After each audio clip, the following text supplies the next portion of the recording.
नमस्कार, आप सभी का बहुत बहुत स्वागत है। मेरा नाम रूबिका लियाकत है। 4:50 हो रहे हैं। न्यूज़ 18 इंडिया इस वक्त आप देख रहे हैं और शुरू होने को है गूंज का ये स्पेशल एडिशन। कल भी स्पेशल एडिशन आपने देखा इसलिए क्योंकि कल तो नतीजे आए थे, और आज इसलिए जरूरी हो जाता है आपके सामने इस बहस को रखना कि कल हुआ तो क्यों हुआ तो कैसे हुआ, अब आगे क्या होगा। महाराष्ट्र में महायुति की महाविजय के बाद विपक्ष को यह समझ नहीं आ रहा है कि आखिर यह सब हो कैसे गया। नतीजों के बाद पहले रिएक्शन के तौर पर ईवीएम और 99% चार्ज जैसी थियरी देकर बहुत बचने की कोशिश की गई कैंडिडेट्स की तरफ से भी, लेकिन जब चुनावों के नतीजों को समझने का थोड़ा वक्त मिला और हार की वजह की थोड़ी जानकारी मिली, फिर जाकर हार को स्वीकार करने की ताकत विपक्ष ने जुटाई और फिर आया एक एक्स पर पोस्ट।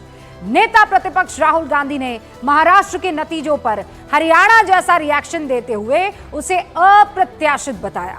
ये उन्होंने ठीक हरियाणा और जम्मू कश्मीर के चुनावों में भी कहा था। नतीजों की समीक्षा की बात की कि नतीजे हमारे लिए अप्रत्याशित है, इसकी समीक्षा की जाएगी। हालांकि हरियाणा के नतीजे आए 1 महीने से ज्यादा का वक्त बीत चुका है, लेकिन समीक्षा जैसी कोई चीज इसलिए नहीं दिख रही क्योंकि प्रदेश अध्यक्ष वही है, नेता प्रतिपक्ष कांग्रेस चुन नहीं पाई है। नतीजा यह हुआ कि विधानसभा का पहला सत्र बिना नेता प्रतिपक्ष के ही निकल गया। उधर दूसरी तरफ महाराष्ट्र में जीत के जश्न में डूबी बीजेपी ने नतीजों के बाद आगे की रणनीति भी स्पष्ट कर दी। कल महाराष्ट्र विजय के बाद बीजेपी मुख्यालय पहुंचे प्रधानमंत्री नरेंद्र मोदी और उन्होंने बीजेपी के एजेंडे को साफ कर दिया। पीएम मोदी लोकसभा में नतीजों के बाद पहली बार कांग्रेस को संविधान का गला घोटने वाला बताते हैं। बहुत भयंकर अटैक वो कांग्रेस पर कल करते हैं। संविधान का गला घोटा गया है, उसे मृत्यु दंड दिया गया है। जो पंथ निरपेक्षता है उसको मृत्यु दंड अगर किसी ने दिया तो वो कांग्रेस ने, ऐसा कहा प्रधानमंत्री ने। एक है तो सेफ है के नारे को फिर से उन्होंने दोहराया। कांग्रेस पर पंथ निरपेक्षता के साथ भद्दा मजाक करने का आरोप लगाया। कांग्रेस को सामाजिक न्याय को चूर चूर करने वाला बताया। कांग्रेस पर जातिवाद का जहर फैलाने वाला बताया। गांधी परिवार का पर जो है खुद की पार्टी को खा जाने का आरोप लगाया। पीएम मोदी एक है तो सेफ है के नारे को दोहराते हैं और उनके पास पूरी वजह भी है। महाराष्ट्र के चुनावी नतीजों को गौर से अगर आप देखेंगे तो राज्य में जिन 11 सीटों पर मुस्लिम वोटर्स की संख्या 30 से 50% के बीच है, उनमें से 6 सीटें महायुति ने जीत ली। अगाड़ी के हिस्से 5 सीटें आई, लेकिन इससे भी ज्यादा चौंकाने वाला आंकड़ा उन 4 सीटों के इर्द गिर्द रहा जहां मुस्लिम आबादी 50% से ज्यादा है, मोर देन 50%। यहां मुस्लिम वोटरों की सीटों पर 3 अघाड़ी और 1 AIMIM ने जीती, लेकिन इन 4 सीटों के आसपास पड़ने वाली जितनी भी बाकी सीटें थी वो महायुति के उम्मीदवार जीत गए। यानी लाड़की बहना योजना के बाद किसी एक नारे ने महायुति के लिए सबसे ज्यादा काम किया तो वो था एक है तो सेफ है। हालात ये हो गए हैं कि वोट जिहाद की तरफदारी करने वाले सज्जाद नौमानी से मिलने पहुंचे शरद पवार के उम्मीदवार फहाद अहमद अणुशक्ति नगर से अपना चुनाव हार गए। ये 99% बैटरी जो है वो इन्हीं को याद आई और धर्मपत्नी को। महाराष्ट्र के साथ ही उत्तर प्रदेश के उपचुनावों में भी एक है तो सेफ है के नारे का असर दिखा।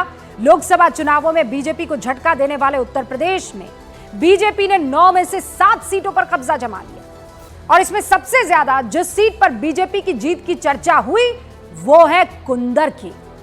ध्यान से सुनिए कुंदर की के बारे में। कुंदर की सीट पर 65% मुस्लिम वोटर्स हैं।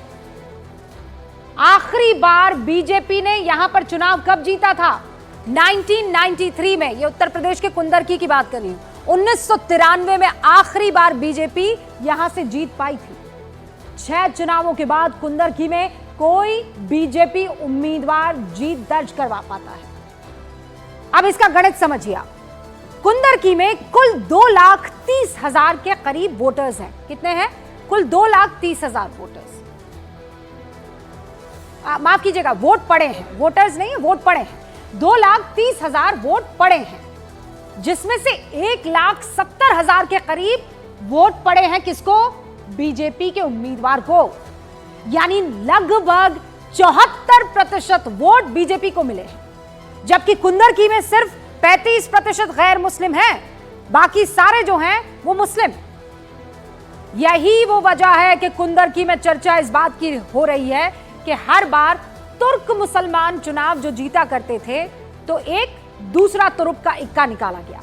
इस बार दूसरे मुस्लिम वर्ग ने बीजेपी उम्मीदवार को समर्थन दे दिया, जिससे कुंदरकी ने एक इतिहास रच लिया। कुंदरकी की जीत पर उत्तर प्रदेश के मुख्यमंत्री योगी आदित्यनाथ सामने आए और इशारा करते हुए क्या कहा जानते हैं कि हर व्यक्ति को अपनी जड़, अपने मूल की याद आती है और मुझे भरोसा है जो लोग कभी भूले भटके होंगे उन सबको किसी को अपना गोत्र याद आया होगा, किसी को अपनी जाति याद आई होगी। कुंदरकी की यह विजय बताती है कि आने वाले समय में समाजवादी पार्टी के लिए राह पीडीए से इतर दिखती है कि नहीं। कुल मिलाकर पूरी बीजेपी इन चुनावों के नतीजों के पीछे एक है तो सेफ है को देख रही है और इसीलिए आज गूंज में सबसे बड़ा सवाल यही है, क्यों विपक्ष बीजेपी के नैरेटिव में फंसती चली गई। और बीच में तमाम जो मीटिंग्स है उनका दौर तो चल ही रहा है। शपथ ग्रहण अब जल्दी लेना होगा क्योंकि वक्त जो है पिछली सरकार का खत्म होने को। ऐसे में कौन सा बड़ा चेहरा, कैसे, कब, इस पर होगी चर्चा। शुरू करते हैं खास मेहमानों के साथ गूंज।